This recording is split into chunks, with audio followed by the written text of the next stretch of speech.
Vibrant village programme to be merged with PM Gati Shakti. Very very important, बड़ा ही important आज का ये वाली पर्टिकुलर न्यूज रहने वाली है, ध्यान से सुनिएगा। अब जितनी भी स्कीम्स है ना हमारे देश में, वो हमारे एग्जाम के लिए सीधी सीधी इंपॉर्टेंट हो जाती हैं, ठीक है। वो सच में इंप्लीमेंट हो या ना हो, एग्जाम में तो डेफिनेटली इंपॉर्टेंट होती हैं, सीधे सीधे क्वेश्चंस आते हैं।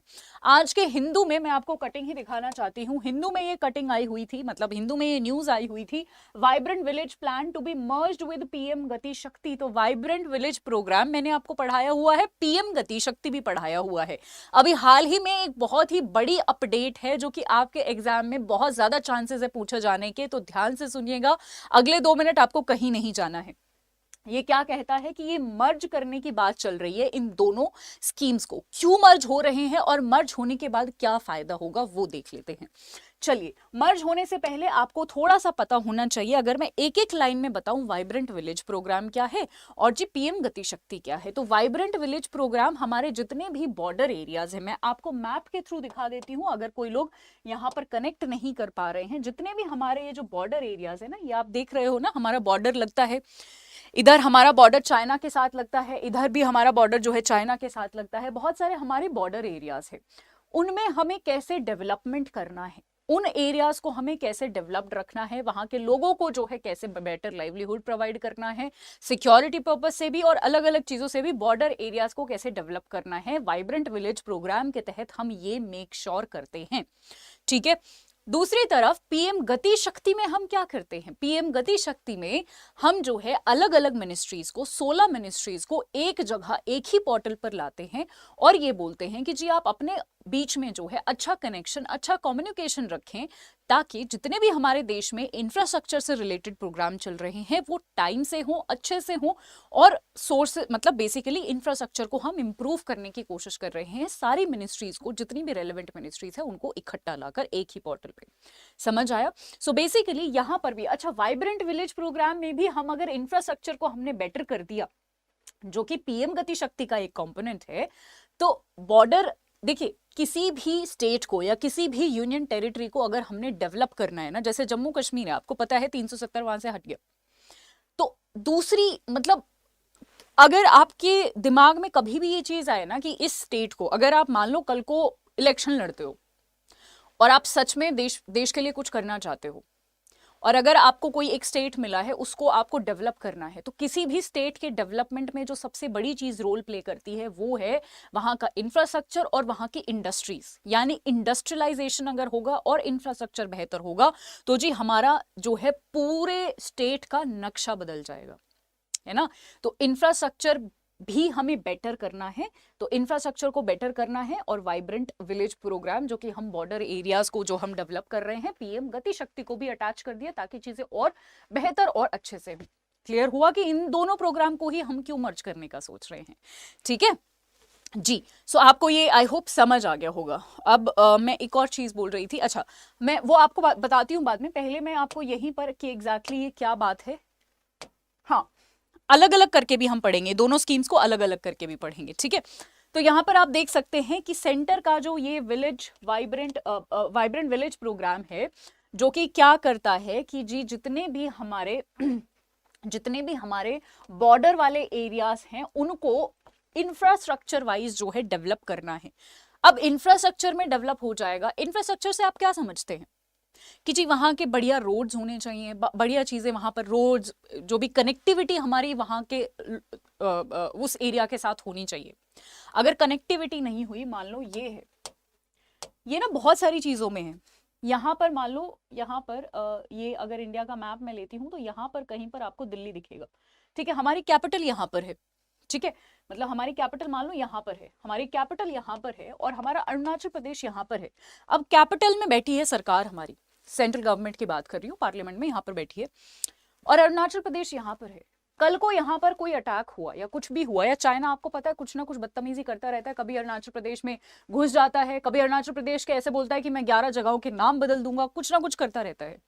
अगर कल को कुछ हो गया यहाँ पर, तो अगर हमारे और दिल्ली और अरुणाचल प्रदेश के बीच में कनेक्टिविटी ही नहीं है, तो क्या आपको लगता है कि हम लोग कुछ भी टाइम पे कर पाएंगे? कनेक्टिविटी होना बड़ा जरूरी है। ठीक है। और कहीं ना कहीं ये चीजें आपको डायरेक्टली नहीं दिखेंगी, जैसे वाइब्रेंट विलेज प्रोग्राम में ये चीजें आपको डायरेक्टली नहीं दिखेंगी कि दिल्ली से अरुणाचल प्रदेश आपको जाना है, नहीं, उन्होंने सिर्फ एक शब्द लिख दिया जी, इंफ्रास्ट्रक्चर डेवलप करना है, कनेक्टिविटी बेहतर करनी है। पर आपको ये समझना है कि ये ऐसा क्यों हो रहा है, और ये बॉर्डर एरियाज पर ही हमने क्यों चूज किया है ना। लॉजिक समझ आ रहा है कि बॉर्डर एरियाज पर हमारे दोनों मित्र बैठे हैं, इधर के बॉर्डर एरियाज पर एक मित्र बैठा है, इधर के बॉर्डर एरियाज पर दूसरा मित्र बैठा है, तो बॉर्डर एरियाज को हमने और ज्यादा स्ट्रॉन्ग और बेहतर बनाना ही है, ठीक है जी। सो ये आपको जो है पता होना चाहिए। ओके, अब हम बात कर लेते हैं, हाँ जी, सो ये हमने बॉर्डर एरिया का देख लिया, राइट। चलिए, अब इंफ्रास्ट्रक्चर के साथ साथ वहाँ के जो लोग रह रहे हैं, जैसे फॉर एग्जांपल जो भी बॉर्डर एरियाज में जो लोग रह रहे हैं, वहाँ के लोगों को हमने लाइवलीहुड भी बेटर प्रोवाइड करना है, ताकि लोग माइग्रेट करके दूसरी जगह ना जाएं, ठीक है। सो ये सारी चीजें हैं। यूनियन कैबिनेट ने अप्रूव करा है प्रोग्राम जो कवर करेगा 2967 विलेजेस को 46 बॉर्डर ब्लॉक्स में, 19 डिस्ट्रिक्ट्स में, 4 स्टेट्स के और यूनियन टेरिटरीज के जो चाइना से बॉर्डर जिनका जी लगता है। और इस स्कीम के लिए 4,800 करोड़ जो है फाइनेंशियल ईयर 2023-24 और 24-25 के लिए, और 25-26 के लिए, यानी अभी 23 से शुरू होगा और 26 में जो है ये पूरा काम एंड होने वाला है, इसके लिए इतना पैसा भी दिया गया है, ये भी आपको याद रखना है, ठीक है। इतना समझ आया। अब हम थोड़ा सा अलग अलग पढ़ लेते हैं। देखिए, यहाँ पर पीएम गति शक्ति मास्टर प्लान की बात हो रही है, यानी हमने इंफ्रास्ट्रक्चर पीएम गति शक्ति के तहत जो है बेटर करना है, जहां पर हम 16 मिनिस्ट्रीज को कंबाइन करेंगे एक ही पोर्टल पर। देखिए, और देखिए, बातचीत बड़ी जरूरी होती है। अगर आप काम करते हैं, आई एम श्योर बहुत सारे लोग यहाँ पर वर्किंग है, तो आपके डिपार्टमेंट में अगर कम्युनिकेशन नहीं होगा तो एक तो काम टाइम पे नहीं होगा, टाइम वेस्ट होगा, रिसोर्सेज का वेस्टेज होगा, बहुत सारी चीजें होंगी। मान लो, ये एग्जाम्पल मैं हमेशा देती हूँ कि मान लो अगर आपको रोड बनानी है, तो मिनिस्ट्री ऑफ रोडवेज जो है, अगर रोडवेज जो है वो रोड आके बना गई, ठीक है, या रेलवेज है या कुछ भी है, ठीक है, रोड आके वो बना गए।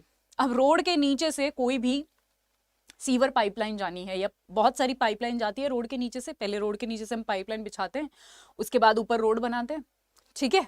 अब रोड हमने बना दी, मिनिस्ट्रीज के बीच में कनेक्शन ही नहीं है, बातचीत ही नहीं है, सीवर वाले लोगों को जिनको डिपार्टमेंट दिया हुआ है सीवर या गैस पाइपलाइन या जो भी हम बिछाते हैं, वो लोग बोलेंगे कि अरे आपने रोड बना दिया, हमने तो यहाँ से पाइपलाइन निकालनी थी, और वो दोबारा से रोड वहाँ से उस रोड को वो करेंगे, मतलब उस रोड को वो उखाड़ेंगे और दोबारा से बनाएंगे। तो क्या क्या हुआ, एक तो हमारा टाइम बर्बाद हुआ, पैसे बर्बाद हुए, और प्रोजेक्ट हुआ नहीं टाइम पे। तो बहुत सारी चीजें हैं, कनेक्शन बड़ा इंपॉर्टेंट होता है, बातचीत, कम्युनिकेशन बड़ी इंपॉर्टेंट होती है।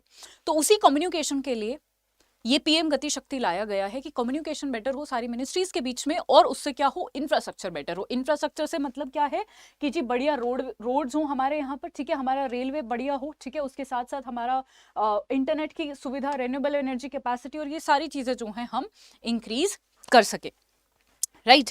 प्रीति जी जब आएगा मैं आपको डेफिनेटली बताऊंगी, अभी ऐसा कोई आइडिया नहीं है, ठीक है।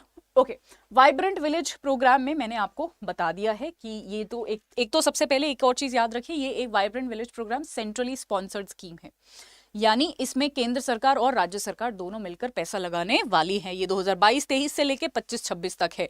इसके लिए पूरा जो एलोकेशन है वो 4800 यानी 4800 करोड़ का जो है दिया गया है, ठीक है। चलिए, अब यहाँ पर ये क्या क्या है ये मैं आपको बता चुकी हूँ कि क्या क्या करने वाली है ये स्कीम।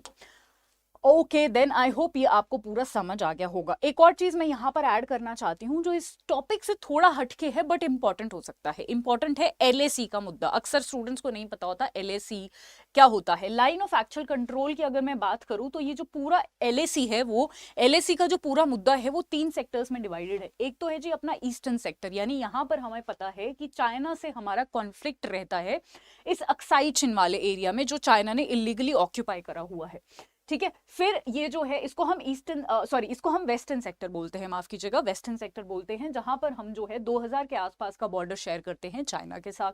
उसके बाद ये मिडिल सेक्टर आता है जहां पर 600 किलोमीटर के आसपास का हम बॉर्डर शेयर करते हैं। यहाँ पर भी कुछ कुछ जगहों पर हमारा विवाद रहता है। उसके बाद आपको ये तो पता ही होगा अरुणाचल प्रदेश, जिसको हम ईस्टर्न सेक्टर बोल रहे हैं, यहाँ पर 1000 या 1400 के आसपास किलोमीटर का जो है बॉर्डर शेयर करते हैं हम चाइना के साथ, और ये काफी ज्यादा विवाद में रहता है, और जो भी विवाद रहता है ये मैं आपको जो है बताती रहती हूँ, जब जब चाइना कुछ कुछ चीज़ें करता रहता है वो हम डिस्कस करते रहते हैं। ठीक है जी।